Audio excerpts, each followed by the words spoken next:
Hello YouTube, this is Bailmage again, and we're coming up you with, I guess, the beginning of day 3, or end of day 3 update.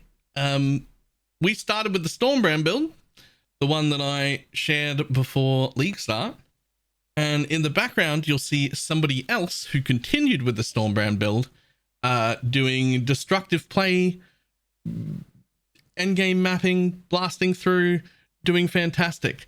I ended up re-rolling this at the end of day 2. I was like, this is too squishy for me. I'm not enjoying it. I want to go make something tankier. And the friend who worked on the build, Yellow, continued doing it and pushed past that little bit of awkward squishiness and into the low life setup, and is now doing fantastically better. So I have both path of buildings to share with people, both when I gave up and also how Yellow's build looks now. And if you're playing it and you're really enjoying it, but you're having the same problem I was having, which is just like, I like this, but it's just too squishy and I'm dying all the time, it does get better. It never gets tanky, but it does get much better. Much better. So we'll go through that and when that changed. So let's jump in and have a look at the path of buildings. So this right here is at level 89, where I called it and went, you know what? This is too squishy for me. And I had a 5,000 max hit, an effective health pool of 13k, and only an LE hit of 19, and only a chaos hit of 3.8. And I was dying quite a bit. And I had 1 million DPS, but for brands, that feels closer to 2.5 than 1. This has always been the case with brands. It is doing 1, path of building is correct, but because it's truly got 100% uptime all the time on any boss you ever fight, it always feels quite a bit stronger to be a brand build at the same DPS as any other build that I've ever played, except other dot builds, basically. Because it's 100% uptime, that 1 million, that didn't feel bad. That actually felt perfectly fine.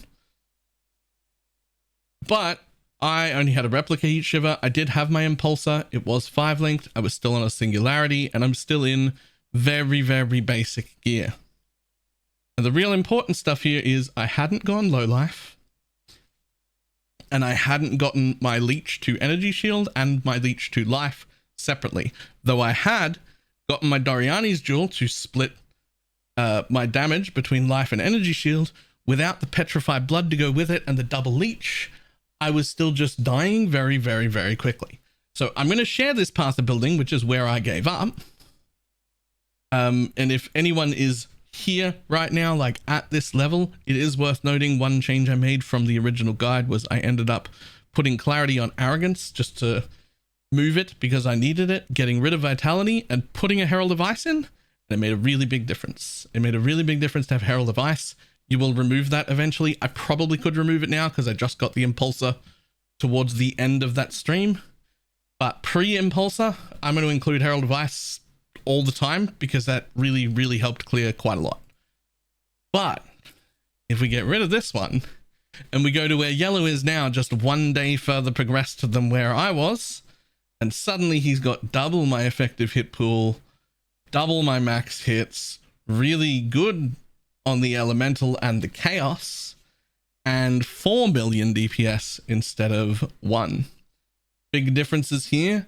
We've got a decent-ish weapon.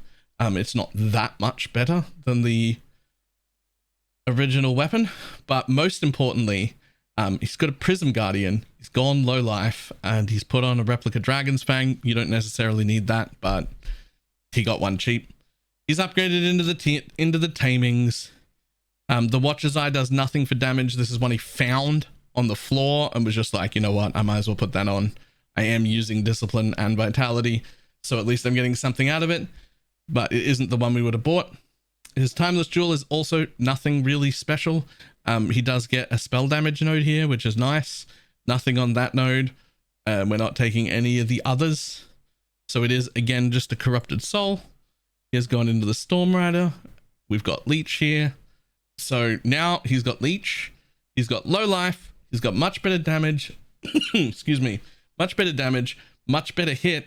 And now he's out there doing destructive play and just screaming through like it's no problem at all. So if you're really enjoying the playstyle and you're just not quite at the low life setup yet, definitely keep going to the low life setup. It turns out it is worth it. It is working. I will link this path of building, that is his current build, in the description as well. I gave up far too early. I ended up re-rolling Righteous Fire. I've lost a whole day of progression.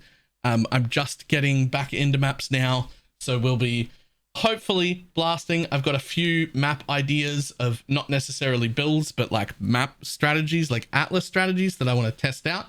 So I'm going to be working on that next. But yeah, there's an update for anybody who was doing brand. TLDR is fantastic, but it's still squishy, too squishy for me. I need face tank everything. AFK Pepega player over here gets hit by everything.